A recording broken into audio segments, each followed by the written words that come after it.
So Leah, I have something to tell Mm-hmm. you. Hmm. The other day, Alfred and I were like trying to figure out what to eat. And like I guess both of us were really hangry. Same. So like I want him to figure it out. He wanted me to figure it out. And we just couldn't like come to a like Yeah. consensus. Yeah. Yeah. So I'm like, you know what? You know what? Sometimes I feel like you don't even love me because when I'm hungry, you're never trying to make me food. And then Alfred said, he looked at me, he stopped. He was like, can I do this thing? And then he just was like, and I will love you. And I was like,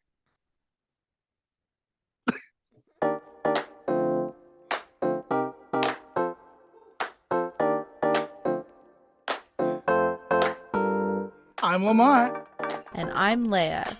and you're tuning into the The Lamont Lamont and and Leah Leah podcast.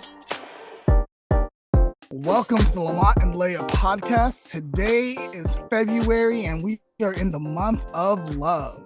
And today we are talking about vulnerability, which is a scary word. It can be. So let's get into it because it's just you and I.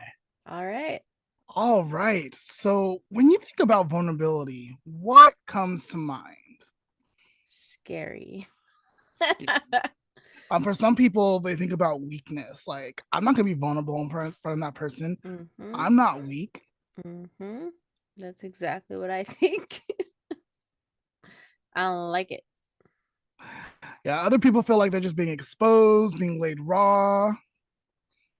That's a weird phrase, but yeah. Or like, yeah, raw on the inside. Like the insides are opening up and it's raw for the world to see. Okay. That's very visual. To me anyway, that's visual. But yeah, I get you. I get you. Yeah. And then other people are just scared of the possibility of being attacked or harmed, either physically or emotionally. Mm-hmm. Sounds about right. So we should define vulnerability. And we're actually really talking about a specific vulnerability.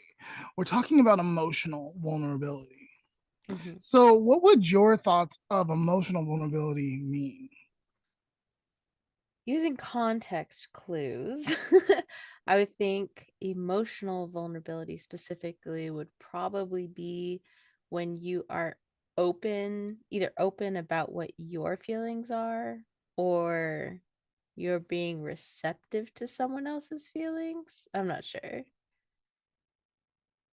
I agree.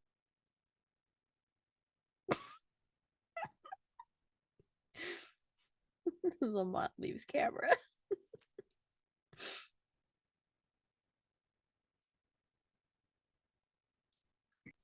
I felt like the fan was being super loud for no reason. Okay.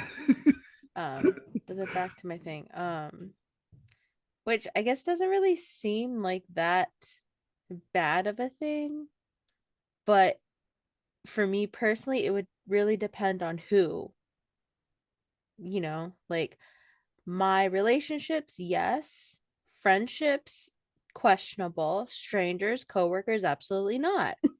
And that's fair. That's fair because Dr. Brene Brown says that when we are being vulnerable, we should only be vulnerable with the people who deserve to hear our stories. Mm-hmm. Everyone deserves to hear our stories or to be part of an inner part of us. Mm-hmm. Yeah. So Makes being sense. emotionally vulnerable, being is sorry. So being emotionally vulnerable involves the process of acknowledging our emotions. So Mm-hmm. just being aware and acknowledging, especially the uncomfortable and the painful ones. It's less about acknowledging pleasant emotions such as love and joy, and more about unpleasant emotions like anger, shame, anxiety, loneliness, and hurt, Hmm. among others. Interesting. I didn't really think of it that way. I guess when I'm upset, I'm very vocal about it. Why? Usually not I'm not vocal about the why, but if I'm angry, you're gonna know. So, yeah, you being angry and letting people know that you're angry, that may not be the best or useful way to communicate, right? I think it's great that like you're able to like express your anger amongst your family and they know that you're angry, but unless you're being very clear in your communication why you're being angry, I don't think it fosters an environment for change. Probably not. And so, like in their heads, they might just be like, "Oh, Leia's angry again. She'll get over it. It'll go back to normal." And yada yada yada. Versus like, no, this is why I'm angry. This is exactly why I'm angry, and I need this thing to change. Hmm. Yeah, interesting. Hmm. All right. So think back to a time when you felt vulnerable.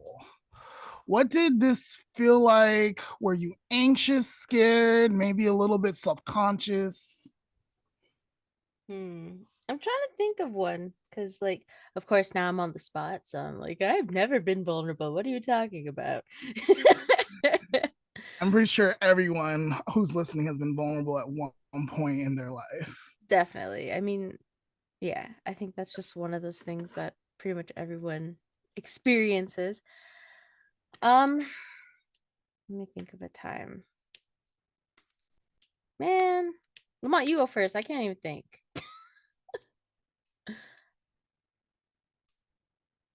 Let me think. Let me think. So, what did it feel like? A time where I was anxious, scared, maybe a bit self conscious. Um,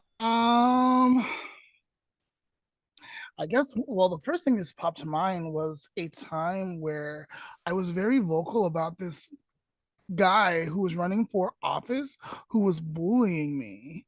Hmm. And I was like, he should not be in office. And I let people know. I'm not sure if he actually made the office or not. I can't remember if he actually got in. But Mm-hmm. I was being vocal about it. But then at the same time, I was running for office and I didn't get my office that year Mm-hmm. because it was a popular vote versus like who would actually Mm. do the job. Yeah.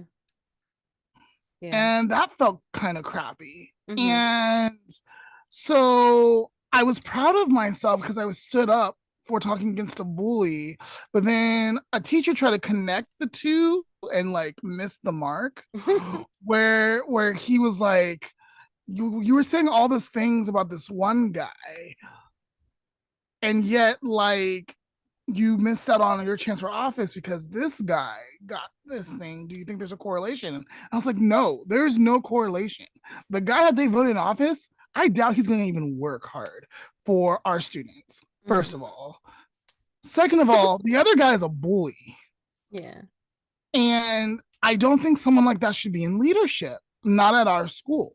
Yeah. And I'm not a bully and I'm willing to work hard for my fellow students and they know it. So I don't understand why they didn't vote me in office. Mm-hmm. I mean, I did because the other guy was more popular and Yeah. they were all friends and Yeah. That's how whatever. it is in school, though. Well, I mean, honestly, Yeah. that's how any vote is, unfortunately. But So let's yeah. not talk about politics. But that did not feel good. Like that No. whole experience did not feel good. Um it was Mm-hmm. very harmful and painful. Mm-hmm. Yeah. I that reminded me of a situation in high school that I had. I mean, it wasn't really a situation, but it was kind of like just a moment where I did feel vulnerable. We were on a class trip. This was my senior year. And this particular trip, every time we took it, at the very end of the trip, they'd have this kind of like open stage moment where they would ask like seniors to come up and just share some like words of advice, right? If we wanted to. We didn't have to. And I don't know why I felt compelled to because like I wasn't the most popular person at my school, but I wasn't like, bottom of the food chain, but I wasn't whatever. And I went up there and I shared from my heart and I was so nervous. I was like, and I don't really have too much of an issue with public speaking, but I was like shaking. um yeah, I was like shaking, so I was super anxious, I was scared. Of course, I wasn't even thinking about what I was wearing until I was standing there, and I was like, what am I wearing? What is this outfit? Do I look okay? you know so like all of the above, what you said: anxious, scared, self-conscious, definitely. um but I mean, it turned out okay, which is good. That's great. And like, do you feel like it was a really awarding experience for you? No. Okay. I All don't right. think I don't think anyone listened to me. They're just like, oh, okay, it's just Leah talking. I'm like, all right, sweet, thanks. But But like, whatever. how did you feel after you did it? Like, were you proud of yourself? Were Yeah, I think I had put something into words that I had been. Okay, so my advice was pretty much just like taking chances and just trying new things. And I was telling them that like my way of doing it, even when I'm like really nervous, including of going up there, was pretty much just saying, okay, 1, 2, 3, jump, and then I jump, I just do the thing, don't even think about like whatever, and then I'll deal with the aftermath, which can be a good thing and a bad thing. And so, I mean, it was pretty good because did exactly what I said. Like, even I just like 1, 2, 3, jump. I stood up, I went and I said it my thing, and then I walked away. I think that's great. I think that's great. And these feelings of being anxious, scared, or self conscious, these are completely normal feelings when acting or being vulnerable. In fact, it is part of the whole experience. If there was if there was no threat of potential experiencing emotional harm or pain, then it would not feel apprehensive or uncomfortable. Mhm. So I think it's just part of the something, human experience. yes, but I guess a question, if I'm being a pessimist, because I'm not in a good mood today. So, from the pessimist side, why would I want to feel uncomfortable? Why would I want to do anything that makes me feel like this? You know? Well, Leah, as you were sharing your story and I asked you the follow up questions, like you followed through on what you said that you would do. And that kind of felt great in the moment. Even Mm-hmm. though like you didn't feel so great going up, doing it, all these thoughts were going through your head. Once you had done what you had accomplished or set yourself out to, you were like, yes, I did it. This is a proud moment for myself. Mm-hmm. And so you still had to work your way through all of those emotions. Mm-hmm. And Yeah. that's what being vulnerable is about. It's not being like, oh, this is pleasant, so do it and be okay. It's taking a stance and working your way through it to get to the other side. So is it like a learning thing? Like you're learning what you're capable of, or learning I think about how you process I think that's all part emotions? of it. I think Yeah. it's all part of it, right? Okay. And So it's a growth like thing. learning like what's worth it for you and what's not worth it for you. Yeah. So it's like a growth thing. It's like Yeah. learning about yourself. Okay. Yeah. Yeah. Sounds good. So being vulnerable means that you're taking the time to acknowledge your difficult emotions instead of acting on them right away. Mm. So in the case like if you were to be like instead of doing the 1, 2, 3 jump, if you were to be like, okay, I'm gonna do this, I'm gonna do this, I'm gonna do this, and then like you're like, you know what, no, I'm not gonna do this. It's too hard. Like I'm just not gonna do it. That's you acting on it right away. And you just missed a growth moment. Mm-hmm. Whereas you were like, okay, like this is hard. I feel really nervous, but I'm just gonna do this anyways. 1, 2, 3, jump. Blah. Mm-hmm. That was you acknowledging the difficult emotions and working your way through those difficult emotions. Mm-hmm.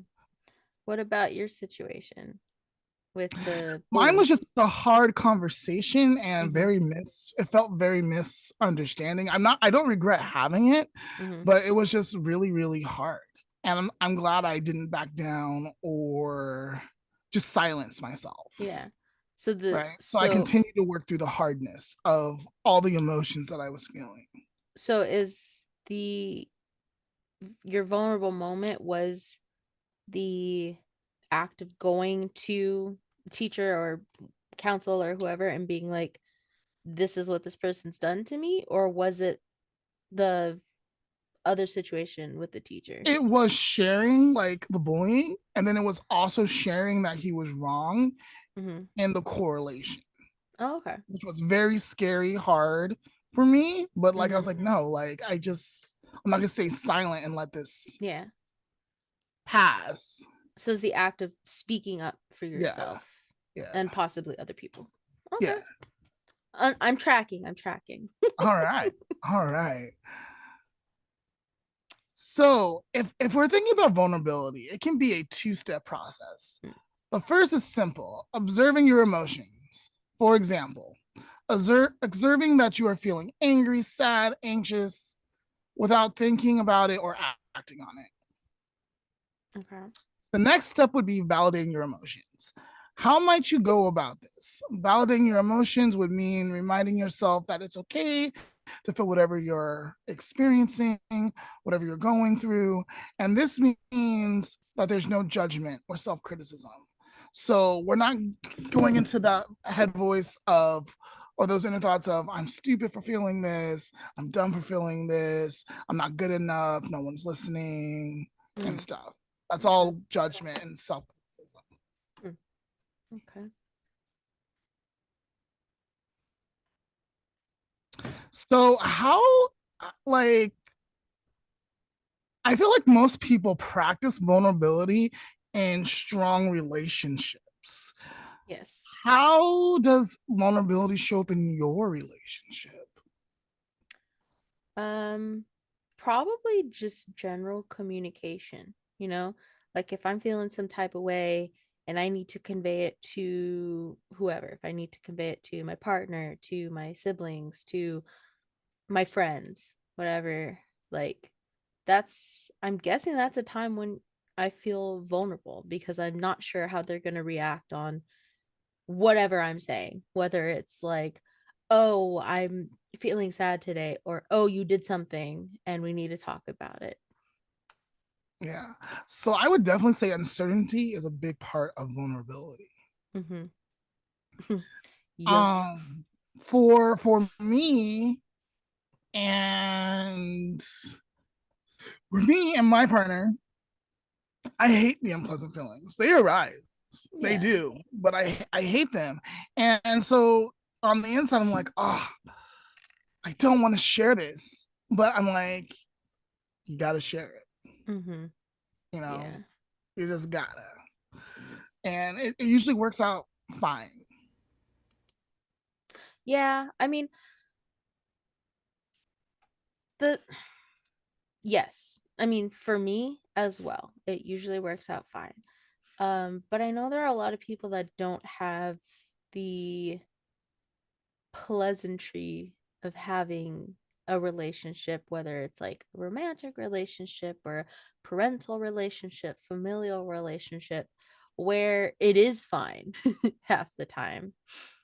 Um, because I know some people like that. I know a lot of people who just completely do not talk to a single person. They don't express themselves, mostly because they've just been, shot down so much. Mhm, mhm. Yeah. So the breakdown of trust and Hmm. intimacy, right? So the reason why we're vulnerable with these people in our strong relationships is we're building intimacy and we're building trust. And relationships are built on these communication principles Hmm. to bring us closer together. But if I'm struggling to be vulnerable, I've probably experienced too many times of being shot down, Hmm. right? Yeah. So I'm not wanting to Yeah. Hmm. But yeah, the trust thing is big. uh huh. Yeah. I don't yeah, really have too much to say on that because like I'm fortunate enough to have decent enough relationships with most of my, family and my partner and his family, for the most part. It's all right. There are a few things I don't bring up. And there are a few people that I struggle to like really open up to. But and why do you not bring those few things up? I've been met with anger. And then I'm also worried about like being mad with anger. So like as as an example, right? There's certain topics that if I brought them up with my mom, I would get in trouble, you know? Those same topics I'm worried to bring up with most other people because of it. Even Mm, if I'm talking to someone who's like super open-minded, they know me, like this is I know that this is an issue for them, whatever the topic may be, it's still hard to bring it up because I've just been like in the past gotten in trouble, quote unquote, for it, you know? So, yeah, like you're saying about the trust thing, like it's definitely there are a few topics I like trust is broken with everyone because I don't want to go through that again, even though they're not my mom. right, right. So vulnerability, I think, starts in the beginning of a relationship and is through present throughout the whole entire relationship, right? So Yeah. we're always testing, Mm-hmm. right? So even if you can trust your friends or your partners with the simple things, such as like being kind, being on time, being respectful, these are little tests of like, how are you showing up? Can Mm-hmm. I trust you? Consistent? Do I feel safe with you? Mm-hmm. And if our friends are constantly late or being disrespectful or not being kind, we start tailoring ourselves to protect ourselves. Mm-hmm. That's just the For sure. nature of the human experience. Yeah. So there is a deeper level of trust that is needed for a relationship to survive. Mm-hmm. For sure. Um, I guess my other question is what things okay, so being emotionally vulnerable, good. You know, like Yeah, it can learning be. to yeah, like learning to trust people, learning things about yourselves, good things. What does one do if they continuously get like I can't think of the word, like denied by someone or pretty much like this vulnerability is taken advantage. Like they continually get hurt by one particular person or relationship or whatever. And this doesn't have to be like romantic or just, Right. familial, like across the So board. when I talk about intimacy, I'm not talking about like sexual, Yeah. right? I'm talking about closeness, about sacredity, like the sacredness of the relationship, Mm-hmm. right? So if that person cannot trust their person, whether it be their partner, their family, their friends, or coworkers, there will be a lack of intimacy. It's just a natural human response, Mm-hmm. right? So even though it may be hard to open up, the challenge is worth it to build and help grow stronger relationships. But not every relationship is for us. Mm-hmm. So that's when we need to determine like, is this relationship something that I'm willing to invest in, something that I'm willing to go further in? And if so, then I'm going to like still struggle and dig deep and try to show up.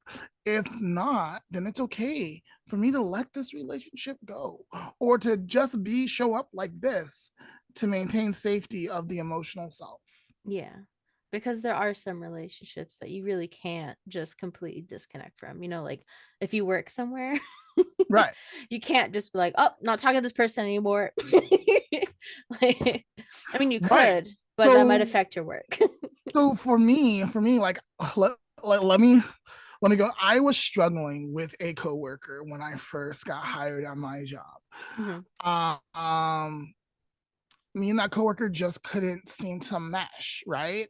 So now, and I had buffers and people in between, but those buffers and people in between ended up leaving to do different things with their Hmm. life because they were ready, you know. Yeah.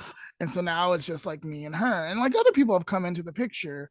Um, but I quickly had to tailor back. So like I was super hurt. And she was too. And it was this weird thing. So Let me see if I can tell the story.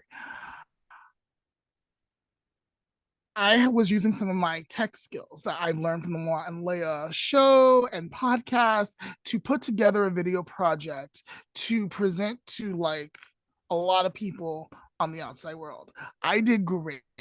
I did great. Leah taught me well. Like it turned out really good. But this other person, I guess they were so subconscious that they didn't want to see the video. And so like I jokingly said, like, oh, friend, this other friend who was a coworker of both of us. I was like, did you see what I did to this coworker's like face? Like I'm brilliant, right? I didn't do anything. I just went like I was trying to like provoke them into seeing the video. Yeah. But like it was just a joke. Like I was just joking. I thought we were in a good place that I could joke like that. My bad. We were not in a good place. So that person was like, they were this close to like calling HR. Oh, jeez. And they talked to our supervisor director to talk to me directly. I apologized. I was like, you know what? I didn't do nothing. I'm sorry. I did this because of this. Like, I just wanted you to see it. Because it turned out really well and you looked okay. Like you did great. You did great in your piece. And I wanted you to like see it so you could be reassured that like the work that you put in, it came out in good quality, you know. But that I was like at that point I knew like that my buffers, like my other coworker and that boss were getting ready to like depart and leave. I was like, man, I cannot be close to this person. So from now on, like when I show up to work, it is about work. No joking, no personal stories, no whatever. It's work, kids. How do you get from point A to point B in this system? Because they struggle with like the higher point of technology, and I get it and understand, and that's it. And I feel like that has been a very successful relationship for us. And we're never going to be like closer buddy buddy or friends. We're never going to hang out outside of work, and that's completely fine. Okay. So yeah, I just want to bring that up because I know we had been talking before this, like more ideally, like, oh, this is how it should be, yada yada, but not everyone has that opportunity to actually have that. So yeah, I think So really quick, yeah. really quick. I just want to talk about the gift of vulnerability. Okay. If you are willing to be open and share difficult emotions with your partner, and your partner is willing to like receive and accept and reciprocate, it signals to them that it is okay to do the same. By challenging ourselves to be vulnerable, we are helping them to be vulnerable in the future too. And that is should practice vulnerability. So there's all these moving components and parts, but this is why being vulnerable is very helpful. But also protect yourself when you need to. Yes. Yeah. Yes. Like Absolutely. I think a whole other episode could definitely be about like identifying like relationships and things with people that may not be worth it. Or, True. yeah. True. True. Maybe we'll do a part 2. Yeah, maybe we will. Let's go ahead. I get some water and then we'll be back so we can talk about just a few more like benefits of being vulnerable, and maybe some ways that we can try to practice vulnerability. Sounds good.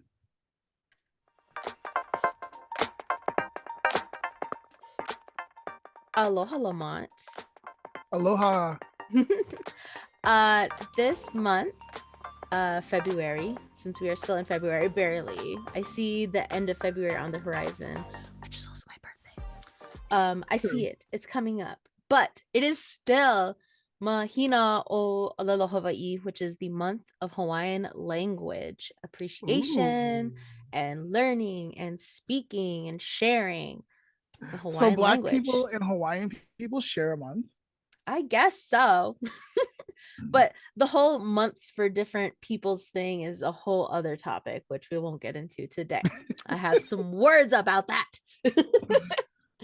But I thought for today, let's just learn Or I'll share with you and share with everyone else some Hawaiian words and phrases that you might want to know, or that you might already know, you know? Okay. We'll see. So I guess the first one, aloha. Aloha means hello. Aloha means goodbye as well. It does mean goodbye. Aloha also can mean love. I Um, know that. yes, aloha can also mean love. If you want to say hello, particularly to someone, you would say aloha e whoever. So Okay. let's say aloha e Lamont. Aloha e Leah. And then just going off of that real quick, how are you? Is pehea oi.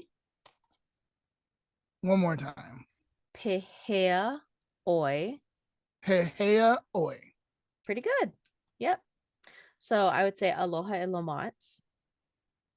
And you'd say, Oh, aloha e Leah. and I would say pehea oi. I'll be like, I'm fine. My ka'i. Okay. So another one is mahalo. Means thank Mahalo. you. Is that thank you? Yep. And you can say thank you very much by just adding some words at the end. So you'd say mahalo nui loa. So thank you very much. Mahalo mui oya. Nui loa. Nui loa. I Yep. think I was trying to add some Spanish in there. I guess so. Let's see. What's another one? Trying to think. Oh, if you're trying to say another way of saying goodbye instead of just saying aloha would be ahui ho. I mean, see you later. Oh, ahoy ho. Ahui ho. Ahui ho. Yep. Ahui ho. Let's see. What's another one? Um, any words you want to know? Maybe I know them. Family.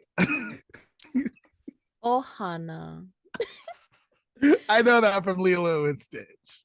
I think most people know that from Lilo and Stitch, which really upsets me because I think a lot of people don't realize that it's Hawaiian and they Really? use it like they use it for a lot of things, even though they have no Hawaiian anything within whatever they're doing. I know so many people who have now like Ohana tattoos. I've seen Hmm. businesses who are like Ohana dentistry, and I'm just like, are you Hawaiian? No? Okay.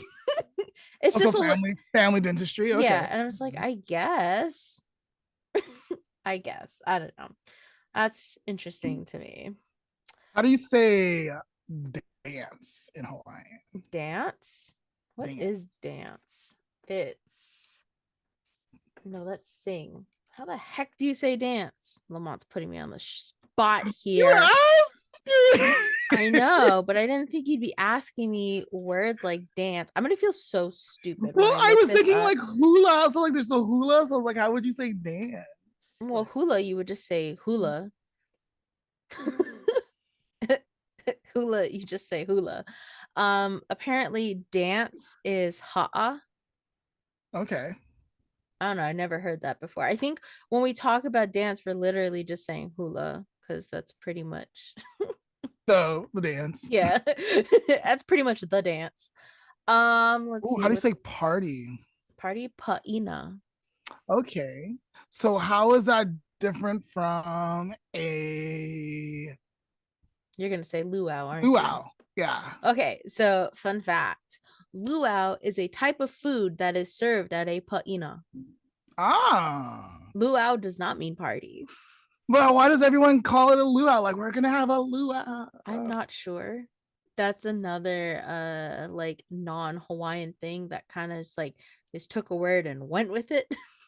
Okay, okay. But And so luau is a type of food that is served at a pa'ina. interesting. Yeah. So all the Hawaiians just capitalize on that like dumb Americans. Come join us. We're gonna have a luau today. Like it's fine. Like we So know it's if you Panina, looked, but like we're gonna tell the like people like they're going to a luau and they're gonna pay lots of money and have fun. if you look outside of tourism, everyone calls it a pa'ina. They're like, Interesting. oh, we're gonna have a first birthday pa'ina. We're like, oh Okay. yay. Like we're having a patina down at the beach. We're like, all right, let's go. If you see someone use luau, you're just like, okay. I mean, I know what you Tourist. mean. Like we know what it means, but patina is the word. There you guys go. So if you're gonna have a company luau, you might want to have a company panina instead. Patina. And yeah, what she said. He added an extra letter. Did I?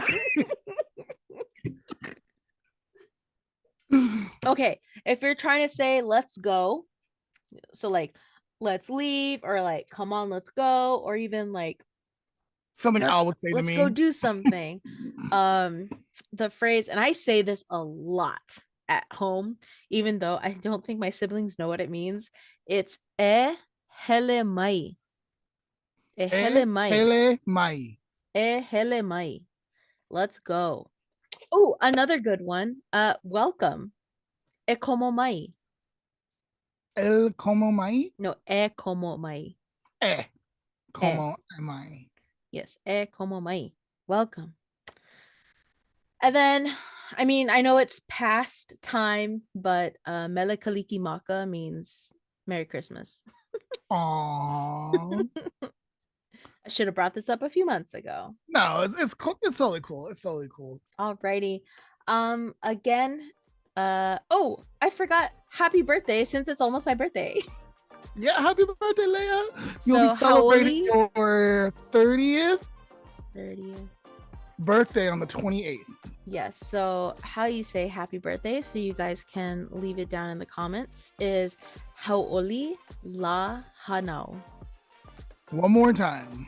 Hauoli Haoli la la hanau. hanau. Close enough. Let's get back to the topic. We are back. So we are going to talk about the benefits of being we're going to talk about the benefits of being vulnerable. There you go. So Lamont knows how to Leah, talk. what is one benefit that you might think of to being vulnerable?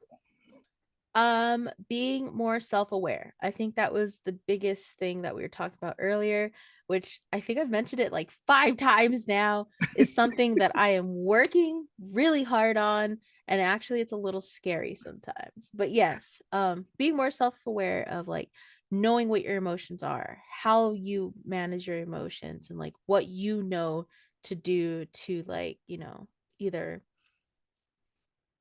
work with them, fix them, or you know what I mean. Yeah, so it can definitely being vulnerable, practicing vulnerable with people who can hold that space for us. Yes. It can help us by going through our emotions and the patterns by recognizing our defense mechanisms and our emotional blind spots. For Mm-hmm. instance, when I was younger, I had stage fright and had difficulty out overcoming the anxiety or wow, I cannot talk today. Okay, so when I was younger, I had stage fright and I had difficulty overcoming my anxiety for class presentations. Mm-hmm. These feelings of anxiety were often ignored and repressed and contributed to my social anxiety. Even after I had gotten over my stage fright, I have found myself getting nervous or anxious when going to social gatherings. Wow, social Mm-hmm. gatherings. I think I was trying to like gathering social like I was Yeah, like yeah, yeah. I got you. I got you. I couldn't quite understand why it was, but when I realized I had never really acknowledged, never really expressed or really looked at what was going on, this is what held me back. And once I was able to like identify, I was able to start putting in the work and um allow the painful feelings to happen, but yet work my way through them. Mm-hmm. Exactly. What are some other things, Lamont? So since we were just talking about anxiety, right? Some people think when they are being vulnerable, it is a recipe to increase anxiety. but Mhm. in fact, it can do the opposite. Mhm. Hmm. So, if people are suffering from anxiety, they may feel bad that it's bad or harmful, and that negative emotion they are just afraid of. There's so Yeah. much fear surrounding that. Yeah. When we are being or practicing vulnerability, we send different messages to our brain. We acknowledge our emotions and acknowledge our experiences. It signals to ourselves that negative emotions are not all bad. We Hmm. can reduce our anxiety overall when we realize just because I'm feeling something negative or unpleasant, it doesn't mean it's a bad thing. Yeah, that's a And good so I don't point. have to fear it anymore. Yeah, it's a good point. It's like, what is that? Pavlov's dogs or whatever it is? Like where they ring the bell and the dogs would like Salivate. drool, like salivate. It's kind of like the same thing. How so? Where, Like, well, I'm thinking like if you put yourself in situations where you need to be vulnerable and you get that signal like, oh, I'm in a vulnerable situation, I'm anxious, but then maybe you do it so many times that and like it turns out well, all of a sudden like you get anxious and you're like, oh, that's fine. Because like anxiety when you're not overcome by it can mhm. also be kind of like an adrenaline boost to like, Yes. do something. Like that 1 2 3 go thing I was talking about. Mhm, mhm. So I guess maybe it's kind of like that, or maybe I'm just making stuff up. I can see how it works. I can see how. um and then I guess another thing we were talking about is the benefit in relationships. Strengthening relationships. It has the ability to strengthen relationships and build trust and build Mm-hmm. intimacy. Exactly. Yeah. So Or just really close friendships. yeah, I mean, Like some of my yeah, friendships are very intimate, and like yeah. what I mean, we're just very close, and I yearn for that or that closeness. Mm-hmm. Exactly. Understood. So besides the benefits, what are ways that we can work on being more um, you know, the thing we're talking Vulnerable. about. Thank you. Vulnerable. Damn, I'm tired already. Step one, acknowledge them, name Mm-hmm. them, label them, right? Our feelings, our emotions, our experiences. Mm-hmm. Trying to describe how we feel is in our simplest terms. Mm-hmm. That can help us start to practice more being more vulnerable. I'm feeling angry and or I'm feeling hurt from blank. Mm-hmm. Yesterday when I had a fight with my partner, that hurt. Mm-hmm. Something like that. So imagine you were describing how you feel went to a child. Mm. Like simple, easy. Mm-hmm. Exactly. I'm looking at Um, your list here and I see my arch nemesis on number 2, journaling. you don't like to I journal? hate journaling. We already talked about this. Why don't you like to journal? Because my brain moves too fast for my hands. Ah, I see. Well, this can be a very powerful tool, right? Yeah, I know. Um, it can help us articulate our feelings. It's kind of like you're texting, Leah. Like you've talked about in the past, like how you prefer to like text all your thoughts and feelings out so you can be articulate and Mm-hmm. clear. That's what journaling can do for some people. It can Mm-hmm. help them practice being more clear in what they want to say.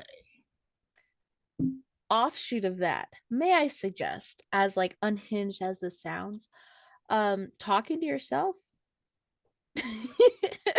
Like I can't journal because I can't type nor can I write fast enough for the words in this noggin.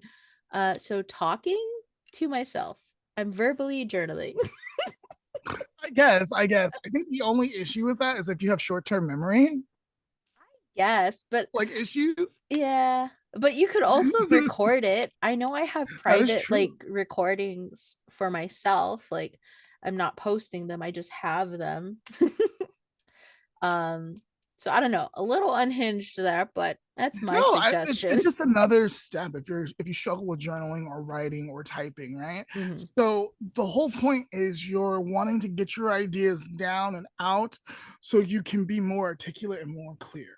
Yeah, Oh, excuse me. exactly. Like I'm trying to like hiccup and burp at the same time. Excuse Now we'll see if editor Leah remembers to take that part out or if we're just gonna leave you embarrassed. me. I'm not embarrassed. All right. But I think it might be a little like weird. I don't know. Like, We'll why see is if I that part of remember. the I'm usually editing at like 1 a.m. So I don't know. uh, Okay, number three, Lamont. What is number three? so how we've talked about this, right? Being assertive Mm-hmm. in a different episode. Mm-hmm. So Dude, that was season one. was that season? That Oh was my god. season one, bro. Yeah. So being assertive in our daily lives, it can help us, it can help our brains realize that we are capable of doing challenging things. Mm-hmm. You begin to cultivate confidence in your ability to express difficult things, which can help you feel equipped to express or acknowledge your painful emotions. In this, we become more emotionally vulnerable. Kind of think about it like reading, because I've been helping Leia's younger brother read. When he first started, the fear and the anxiety in his head Mm-hmm. was so much, it would just get in the way. But the more he practices, the more confident he gets, the Mm-hmm. better reader he becomes. Yep. So, the more that we practice assertiveness by using I statements, people in the eye, by using calm voices and staying in control of our emotions, the more we can practice emotional vulnerability and the more natural it becomes. Mm-hmm. Exactly. Speaking of assertiveness, wait, yeah, we got time. I was assertive. I saw your little note down here about like telling your waiter your food isn't to your liking. I did Oh it yeah. twice last Oh, month. really? Look at me. Last Look week at or me. last month? I think it was last month, but it might have been, I don't know. The last 3 weeks have blended together in my brain. Okay, cool. Um, What happened? I Tell did us the okay. story. So the first time they made my drink and I don't like caramel. Mm. And I always ask for like chocolate sauce on the inside. This is a both of these happen at Starbucks because this is the only place I go. Mm. But I guess they're so used to people asking for caramel that they had just auto done caramel, and I get it. They're busy. So instead of just going, oh, I guess I'll just drink it or whatever, I went back up and I said, excuse me, they made this with caramel and it's supposed to be chocolate. And they took one look at it and said, okay, we'll fix that for you. And I was like, ugh. And then the second time, which I know was last week, they gave me my sandwich at the drive-through and it was cold. And I was like, what? Who gives you a cold sandwich? So I went back in. I'm like, excuse me, I need this warmed up. And she said, oh, he said, sure, no problem. So he took the sandwich. They gave me a new sandwich, nice and warm, and they gave me a gift card. And Aw, I was like, I did it. very cool, very cool. Enough about me. So Yeah. if you're really wanting to um practice vulnerability, or you're having a hard time, or like just needing a place to start, seeking professional help, there's nothing wrong. Therapy or counseling is an amazing opportunity for you to practice expressing your emotions on a regular basis. Not only do they help you articulate your feelings, but your therapist also can help you acknowledge painful emotions that you may have repressed in your past. Mm-hmm. Exactly. I can't really speak too much from experience still though, but that's another topic. But okay. I think we covered a lot. This episode is turning out to be longer than I thought, which I don't want to bore our listeners. So I think we'll wrap it up here. We may need to do a part two eventually because I think there's more that could be said about this topic in the future. For sure. But let's go ahead and wrap it up here. Thank you guys so much for tuning in. again, you're still here. And I'm very happy for that. And if it's your Yeah, first me time too. here, thank you. Don't forget to subscribe or follow, depending on what platform you are watching and or listening to this on. Um, and yeah, we'll see you in a few weeks. Yeah. See you guys in a few weeks. Bye. Bye.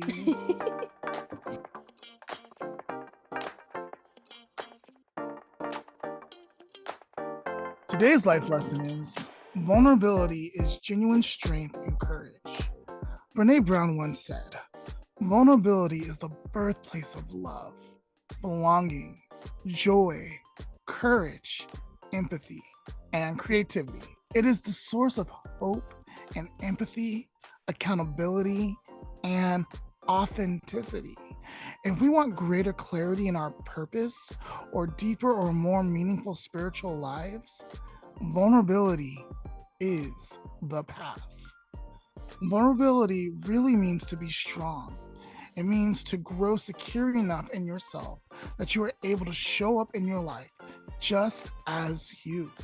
And remember, we are always growing, always changing, evolving, hopefully into better versions of ourselves.